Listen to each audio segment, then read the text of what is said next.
നൂറ്റാണ്ടുകളായി ലക്ഷക്കണക്കിന് ഭക്തർ അനുഭവിച്ചറിഞ്ഞ സത്യമാണ്. ആത്മാർത്ഥമായി അമ്മയെ വിളിച്ചാൽ ആ വിളി വെറുതെ ആകില്ല എന്നത്. അതുകൊണ്ട് തന്നെ മൂകാംബികയെ കരുണയുടെ സാഗരമെന്നും ജ്ഞാനത്തിന്റെ ദേവിയെന്നും ഭക്തർ വിശേഷിപ്പിക്കുന്നു. ഒരു പുരാതന ഐതിഹ്യം പറയുന്നത്, ജീവിതത്തിൽ പ്രതിസന്ധികൾ നേരിടുന്ന ഒരു ഭക്തൻ എല്ലാ പ്രതീക്ഷകളും നഷ്ടപ്പെട്ട അമ്മയുടെ സന്നിധിയിലെത്തി കണ്ണീരോടെ പ്രാർത്ഥിച്ചു എന്നതാണ്. എനിക്ക് വഴി കാണിച്ചു തരണമേ അമ്മേ എന്നതായിരുന്നു അവൻ്റെ പ്രാർത്ഥന. ആ ദിവസം അവൻ്റെ പ്രശ്നങ്ങളെല്ലാം അത്ഭുതകരമായി മാറി. എന്നാൽ മനസ്സിലൊരു പുതിയ ധൈര്യവും പ്രതീക്ഷയും ജനിച്ചു.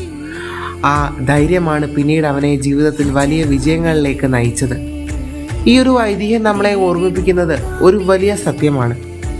ദേവി എപ്പോഴും നമ്മളുടെ ജീവിതത്തിലെ എല്ലാ പ്രശ്നങ്ങളും ഒരു നിമിഷം കൊണ്ട് ഇല്ലാതാക്കണമെന്നില്ല. എന്നാൽ അവയെ നേരിടാനുള്ള ശക്തിയും വിവേകവും ആത്മവിശ്വാസവും അമ്മ നമുക്ക് നൽകുന്നു. അതിനാലാണ് വിദ്യാരംഭത്തിനും പരീക്ഷകൾക്കും പുതിയ ജോലിക്കും കുടുംബങ്ങൾക്കും മുൻപ് ആയിരക്കണക്കിന് ആളുകൾ കൊല്ലൂർ മൂകാംബികാ ദേവി ക്ഷേത്രത്തിലെത്തി അമ്മയുടെ അനുഗ്രഹം ഏറ്റുവാങ്ങുന്നത്.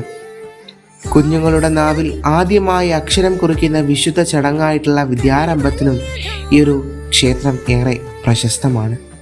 ജ്ഞാനത്തിൻ്റെയും കലയുടെയും ശക്തിയുടെയും ദൈവിക അനുഗ്രഹം ഇവിടെ ലഭിക്കുന്നു. മൂകാംബികയുടെ സന്നിധിയിൽ എത്തുന്ന ഓരോ ഭക്തനും ഓരോ കഥയാണ് പറയാനുള്ളത്. ചിലർ രോഗത്തിൽ നിന്ന് മോചനം ലഭിച്ചതായി പറയുന്നു, ചിലർ ജോലി ലഭിച്ചതായി പറയുന്നു, ചിലർ വർഷങ്ങളായിട്ടുള്ള വിഷമങ്ങൾ അവസാനിച്ചു എന്ന് പറയുന്നു.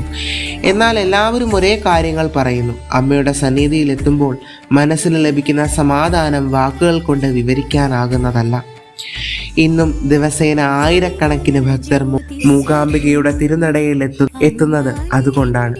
വിശ്വാസത്തോടെ വിനയത്തോടെ അമ്മയെ പ്രാർത്ഥിക്കുന്നവർക്ക് ജീവിതത്തിൽ മുന്നോട്ട് പോകാനുള്ള ആത്മവിശ്വാസം അമ്മ തന്നെ നൽകുന്നു. നമുക്ക് പ്രാർത്ഥിക്കാം. ഓം ശ്രീ മൂകാംബികായേ നമഃ. അമ്മേ, ഞങ്ങളെയും ഞങ്ങളുടെ കുടുംബത്തെയും കാത്തുരക്ഷിക്കണമേ. ശരിയായ വഴി കാണിച്ചു തരയണമേ. ജ്ഞാനവും ധൈര്യവും അനുഗ്രഹമാക്കണമേ. ഓം ശ്രീ മൂകാംബികായേ നമഃ. അമ്മേ, ഞങ്ങളുടെ കുടുംബത്തെയും ഞങ്ങളെയും കാത്തു രക്ഷിക്കണമേ. ശരിയായ വഴിയിലൂടെ ഞങ്ങളെ നയിക്കണമേ. ജ്ഞാനവും ധൈര്യവും നൽകി അനുഗ്രഹിക്കണമേ. ഈ ഒരു വീഡിയോ കണ്ട എല്ലാവരുടെയും ജീവിതത്തിൽ മൂകാംബികാ ദേവിയുടെ അനുഗ്രഹം നിറയട്ടെ. ഓം ശ്രീ മൂകാംബികായേ നമഃ.